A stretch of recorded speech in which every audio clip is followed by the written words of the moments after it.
black girl nerves. Better shake your booties for black girl nerves.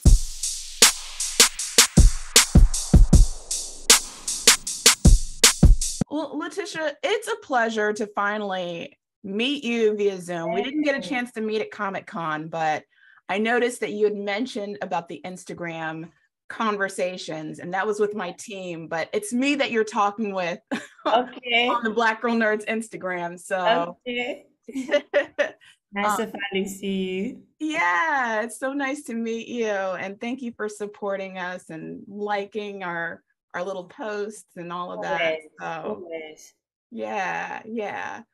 So, well, great. I want to jump and dive right into this, the Silent Twins, beautiful film. Thank Love you. seeing you in it. And this is definitely a different kind of role for you. What, first of all, compelled you to take on the role as the producer on this film? I understood during my time as an actress, and that's not been a long time, still growing, but I understood the power of your voice in a room, and I understood who held that power, and I understood that in order for me to have a say and to contribute, I needed to step up.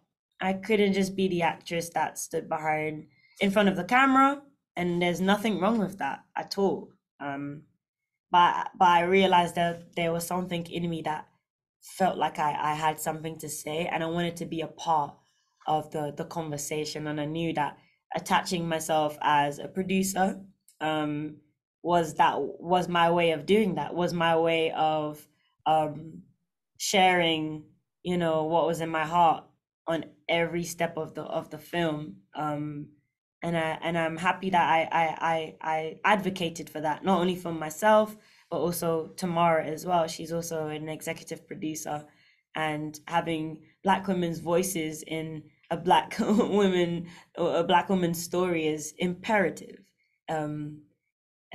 It's necessary. Absolutely. One of the unique qualities of this movie that still resonates with me is the vernacular between the twins, with you and Tamara. They speak in a very distinct tone that's pretty extraordinary. And can you share with us your process in working with Tamara and crafting that dialogue together? Mm-hmm. It was a meticulous process. We worked with Hazel Holder, who's an amazing accent coach here in the UK. And it was forming our own language in a way, because it wasn't like an American accent or a Nigerian accent. It wasn't any of that. It was a very specific way in which they spoke, and it took us just studying documentaries and listening to June and Jennifer like back to back, and allowing Hazel to take that information and break it down in a way that we could understand, and then just spending a year just obsessing over it and practicing. We learned very early on from the book that they were born with a speech impediment, so that also altered how they were heard by others. And they grew up in a Bayesian household. Their mom still carries the accent in a way, and their father. So you're in Haverford West, which is in Wales, and you come home to Bayesian parents and you have a speech impediment. That combined is a recipe for something very unique. So we went on that journey together, myself, Tamara, and Hazel, to understand it and to bring it to you guys in a way that didn't feel overwhelming, because it can get intense. We could have made it even more heavier, but we had to keep you guys on track with us as well. But it goes there. Yeah, I love the balance. It's very subtle, but at the same time, it's very noticeable to the point where it still resonates with you. It still sticks with you, and you want to learn more about these women. And you mentioned that you looked at documentaries and you studied June, and June is one of the surviving twins in the film. Did you get an opportunity to speak with June at all while you were prepping for this role? Whilst we were prepping for the role, we we knew very early on that June lives a private life, respectfully so. You know, the way that the media portrayed her and her sister was, it's really one-sided, and you can be really hurt by that. But we also had a great connection to the author of the book, Marjorie Wallace, who still has a beautiful relationship with June. So during the process of making it, we stayed respectful, but we leaned a lot on Marjorie's resources, Marjorie's archived photos, Marjorie's archived writings of the twins, and we just basically became vessels for their stories. And as that process was continuing, Marjorie would communicate that there is peace for us to move forward from June's perspective, that there's peace for us to move forward. And once she became more familiar that there is a positive approach to her and her sister's story, we got a thumbs up that it's all that there's a blessing there for us to share this with the world. Oh, wow. That's amazing. Yeah. I definitely cannot leave this interview without asking about Shuri. How much of yourself do you see in Shuri and Wakanda Forever versus Black Panther? Great question. We meet Shuri and Black Panther with, oh man, this ball of light and joy. And that's literally what I was back then in 2018, just like bouncing off the walls. And just filled with so much, you know, passion and dedication to the story. And you saw that resonate on screen. And I think what's similar about myself and Shuri in this film, Wakanda Forever, is that, you know, we our journey is kind of parallel. There's like art imitating life in a way, because Shuri's experiencing loss as well as Letitia experiencing loss of Chadwick. So, you know, I just took all that I was feeling and I just gave it to Shuri, and she accepted it because that's what she needed. So as you watch this film, you'll meet Shuri in her lab just working obsessively over tech, because that's how she's processing her grief. And you know, I'm really proud of it, as I am proud of Silent Twins 2. It's two amazing roles that have allowed me to be a vessel for great impactful stories, and I pray that as audiences go to see Silent Twins, they are impacted, and the same for Wakanda Forever as well, just leaving the cinema feeling like they've been seen or they've been heard or they can relate, you know. I'm really proud of myself. I got a nice body of work going on here. Listen, You think? you really do. At such a young age, you have a remarkable body of work, and that's a great sort of conduit to my next question, because I wanted to know, like, what are you the most proud of in this very short period of time that you've been working as an actor, and you've been doing these stunning projects that have made a very profound impact on us as fans. What are you most proud of so far in your work as an actor? That's exactly, you said it perfectly, you know. Then saying the sacrifice of self over the years. And when I say self, I mean I could have made crazy money 100 times over by just taking something that wasn't meaningful, but I sacrificed and I said no so I can have you sit with me today and speak on a project that's meaningful. And that's what I'm most proud of. I'm proud of my nose. I'm proud of my resilience to be a part of movies that would make a difference in people's lives. Because if I'm here and I'm existing in this space, it needs to be of meaning and it needs to be of purpose.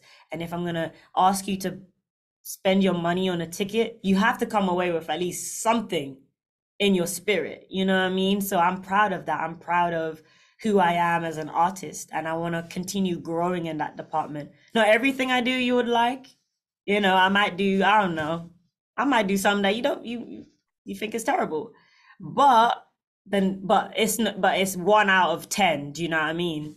The 10th thing is back-to-back greatness or back-to-back excellence. If the one thing is, you know, not so great, then cool. But that's hardly ever, because I always pick right. You pick do. nowhere You else. do. You're doing a fantastic job of picking some Thank you. amazing projects.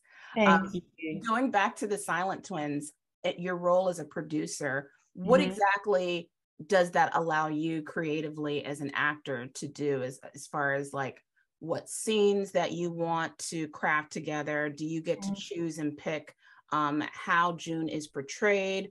What do you get to, what kind of executive authority do you get to assert in your role as a producer as it relates to playing this character? Yeah, it all of that. It allows you to go on a more in-depth journey that you may not have had outside of the conversation with the producers. Um, it definitely allows you to manipulate in a way, like the way the story will be told, you know. Again, we are Black women in a Black story, so it will be ridiculous for our voices not to be involved in it. And I think, you know, the blessing, and not everybody experiences this, is that on our project, everybody who wasn't Black realized that, you know, it was imperative that myself and Tamara and Kobe Yates, you know, be involved as producers, executive producers, or associate producers in some way.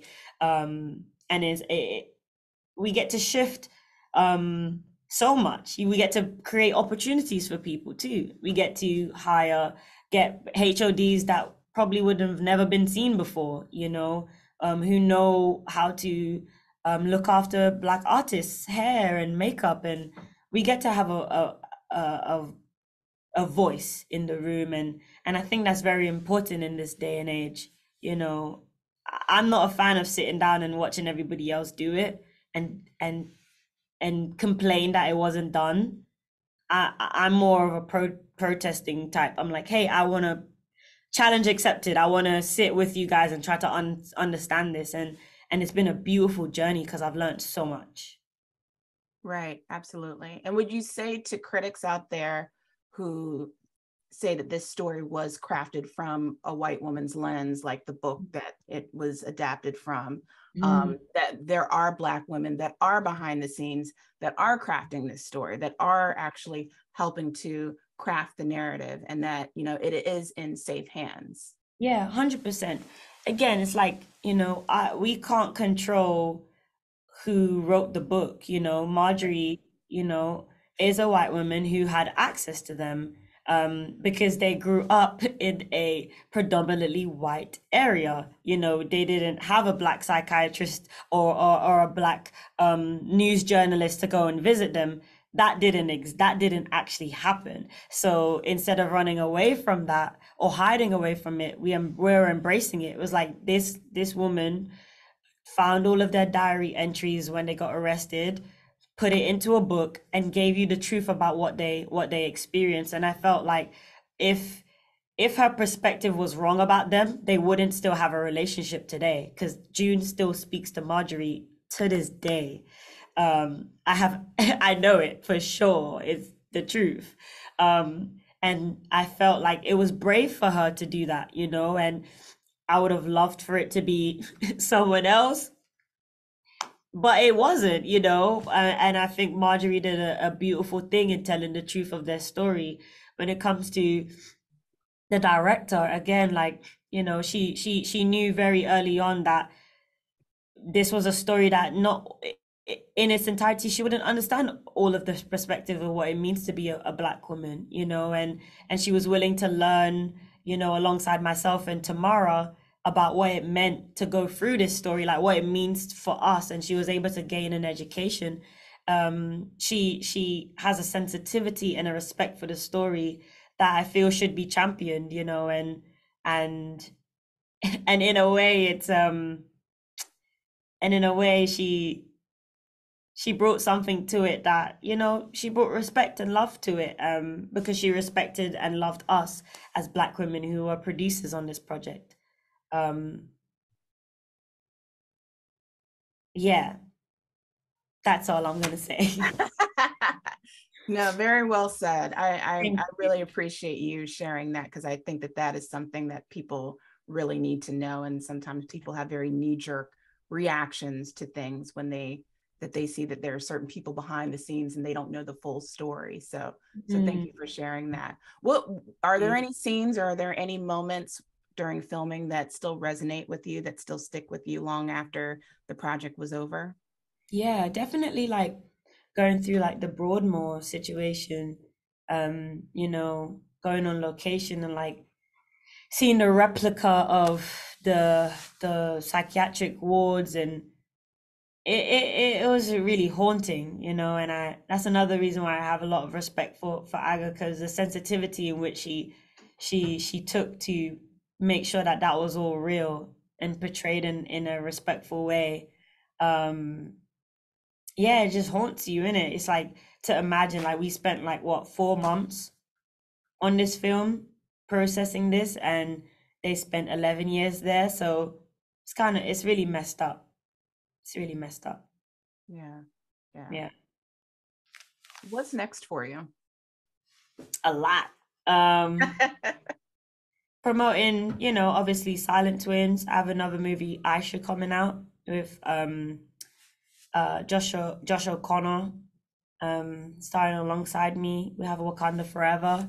And just resting, trying to rest as much as I can until I hide away for 2 years and make 5 films and then bring you guys all of them at once and force you to go watch all of them. Listen, Letitia, I appreciate you. I appreciate your work. I Thank you. appreciate your honesty, and even just your truth in You. everything that you do, even in your personal life and your faith-based beliefs. You. Just keep doing what you do and keep shining. And just thank you for taking the time to talk to Black Girl Nerds. Always. Appreciate it. And I love chatting movies with you. You're great. Amazing. I'll see you guys in the next one. Absolutely. All right. All right. Take care.